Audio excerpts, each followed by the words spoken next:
Sour graping. I don't know. Is that really what we're doing here?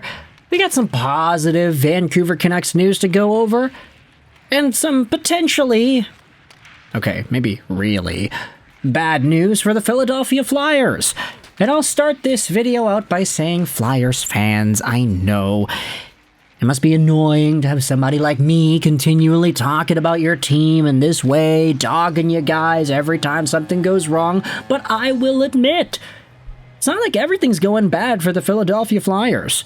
Say what you want about Medvedev, say what you want about them losing yesterday, but the Philadelphia Flyers are still in a pretty meh spot in the NHL standings. In fact, they've overtaken the Vancouver Canucks.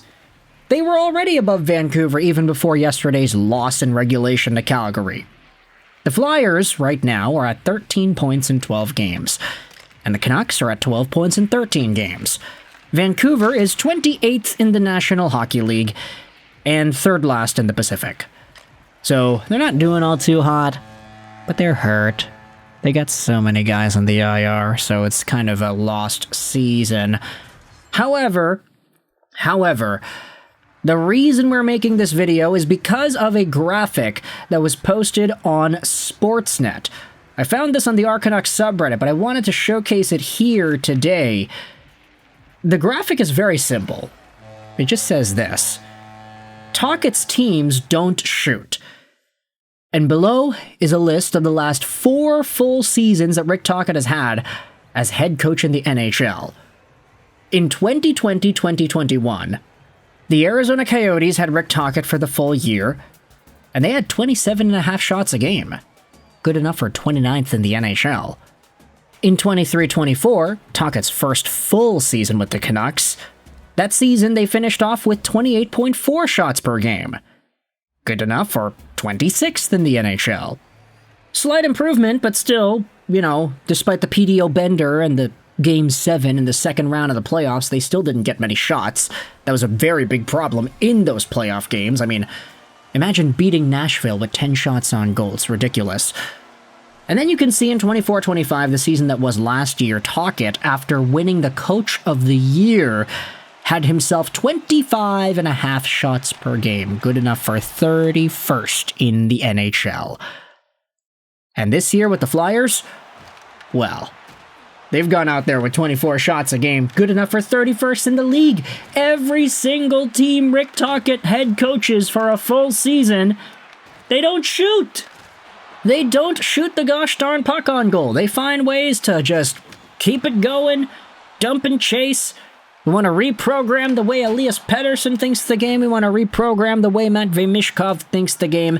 And I'm not even going to say that some players can't succeed under Rick Tocchet. We saw it with JT Miller. He was really, really good in that system.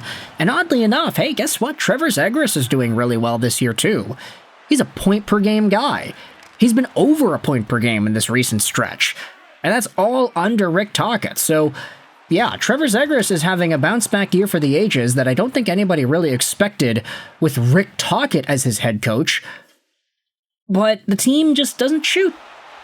That's it. He's not going out there and allowing this team to play a system that encourages pucks towards the goal. And I thought that was interesting. I thought it was very interesting. And I think for a lot of Vancouver Canucks fans who are sour graping over former coaches that left the team and didn't want to be with this organization, it's easy for fans to say, yeah, no, screw that guy. His teams don't shoot. Now Philadelphia's going through the same problems, and it's like, yeah, they are going through the same problems, but at least they're above Vancouver in the standings. Okay, that was mean. I'm sorry. Vancouver is just so hurt, and it's a bad season.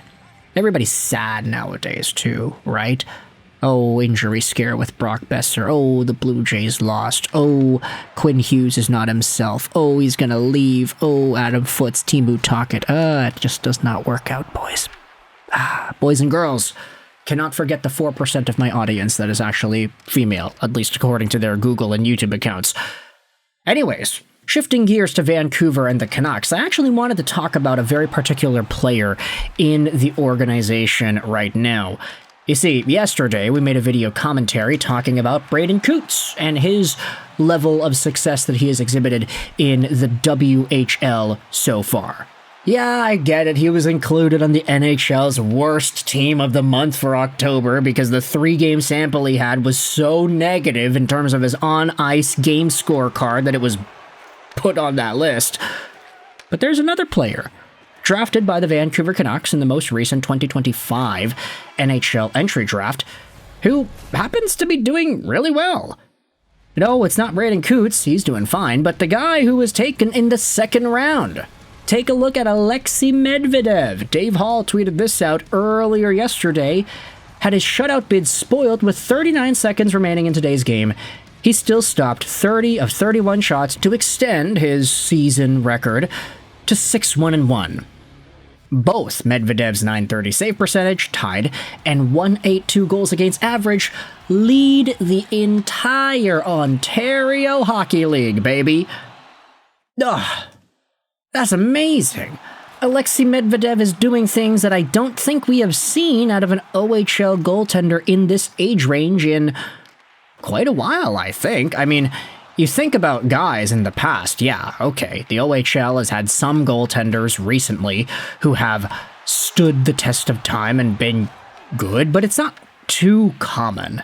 And I only say that because it's like, yeah, no, some of the best goaltenders don't really come from the CHL. Yes, you have your Carey Prices and your Canadian guys once in a while, but really, you look at the past 25 years of OHL goaltending, out of all the U19 players who have produced at a higher rate than Medvedev's current .930, you only have a very small list.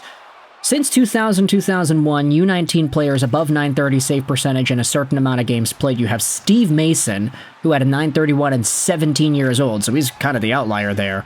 You have Gerald Coleman, Matt Harpwood, Michael Neuwirth, and Michael Hutchinson. So definitely not a level of talent that I think is easy to achieve. I mean, these guys who did it, they're not even, like, great. There are some notable names as you scroll down, U19 OHL players recently. John Gibson, Alex Nedeljkovic, Anthony Stolars, but these guys were in the .920 to .928 range, so it's not really as impressive as what you have Medvedev doing right now at this age. So, all that to say is it looks like Alexei Medvedev seems to be a very competent goaltending prospect for Vancouver, and he's entering a statistical territory that really we don't see out of guys. Ever. The best goaltenders for Vancouver recently have come from all over. I mean, Artur Shilovs was not an OHL-grown talent. He was in Latvia, of all places. Yes, he played one season in the OHL, but look at Artur Shilovs' only year with the OHL's Barrie Colts in his Draft Plus One. He had an .891 save percentage. That's terrible. Like, he ended up becoming pretty good, I'd say. Medvedev is so much better, and it throws a nice little curveball in what we are expecting out of top goaltending prospects, because Demko, of course, he was developed in the NCAA. Latvia is where Shilovs did his work, and Kevin Lankinen, who isn't a Vancouver Canucks homegrown talent, but who is in the system now. Lankinen was developed all the way back in Finland, in the SM Liiga, and that system over there. It's hard to find true-born Canadian CHL goaltenders who have stood the test of time and become great, other than, you know, the Carey Prices and whatnot. But either way, Medvedev, not Canadian, but he'll still be sufficing in this league so far, looks like he's a guy that we should be paying attention to based off of his play and what he's been able to accomplish.